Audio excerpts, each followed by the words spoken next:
Now, I know you're going to have a lot of questions about this firearm, but I like to shoot first and answer questions later. Like this. Woo! Nice. Oh, 2 liter. Oh, yeah. 1911. I just enjoy the things. You know what? Even everybody says they look small in my hands, big old 1911s, but I don't know. I don't really see it. I mean, it's just a 1911. A 45 is a 45. My hands aren't that big, are they? Let's take a look at it. I mean, I know it's 1911s are big old heavy guns, but I guess it's a function of being 6'8" and everything, having large hands that makes everything look small. And here's another one over here, 1911. Oh, well, what do you know? It is small, isn't it? Oh, wasn't that a funny joke? It is smaller than the standard 1911. You could say it's scaled down about 85%. There's a 380.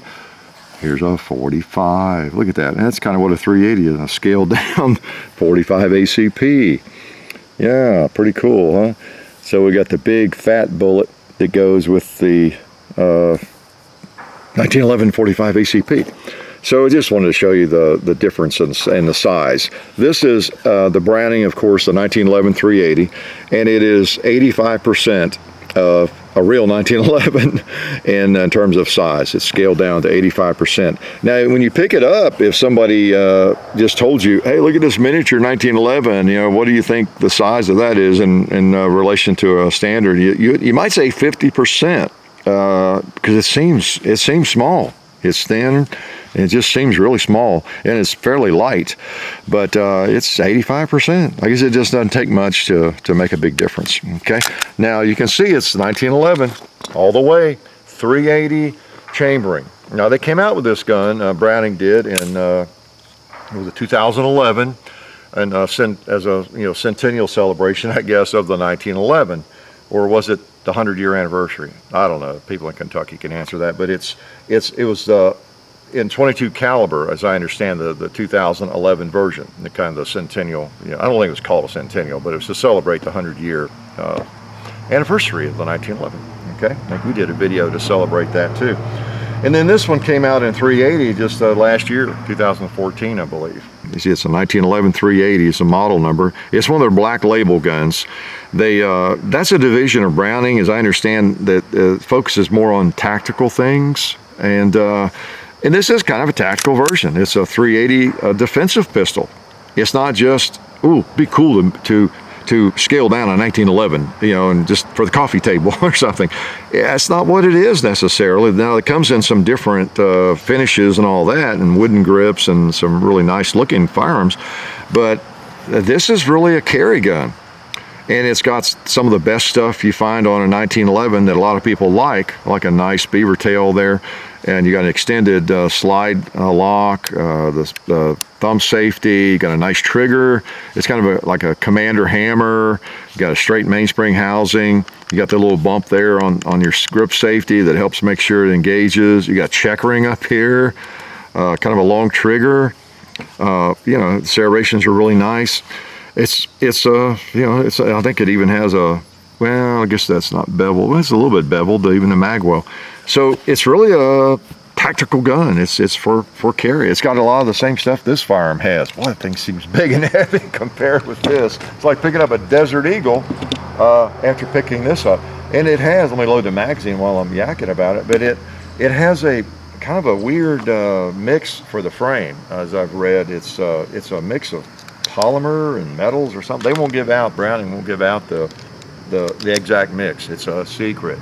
Now, I'm not going to tell you because I don't know it, but it's some kind of mix that's very, very light. I think the gun weighs about 17, 18 ounces, and it really is targeting that market of little 380 defensive pistols. A lot of people, for a lot of people, a 9mm is pretty stout. I know for many shooters, many of you watching, it's not, but a 380 is very, very attractive to a lot of people. There's little recoil.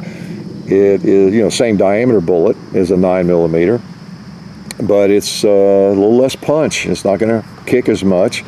So it's attractive, and with modern ammunition, it is can be very effective. Take a look at the bottom of that 2-liter. We had a meet and greet the last few days in East Tennessee at Sevierville, the Bud's Gun Shop over there.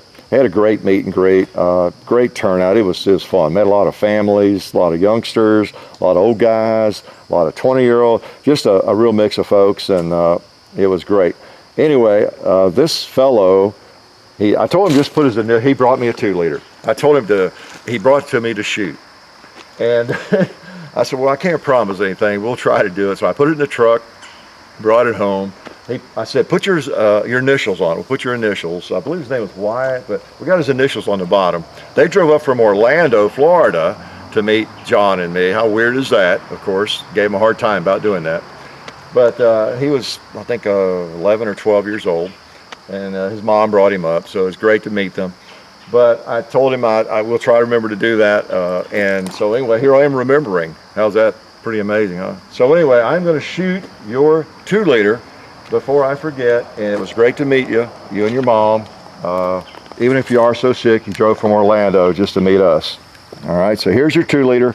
I'll try not to shoot where we put your initials, okay? All right, even the Florida 2-liters explode. So we appreciate that. Got a free 2-liter. There's another one. Bang. I'm gonna shoot that green one up there. Oh, that red one. Oh, look at that. Cool.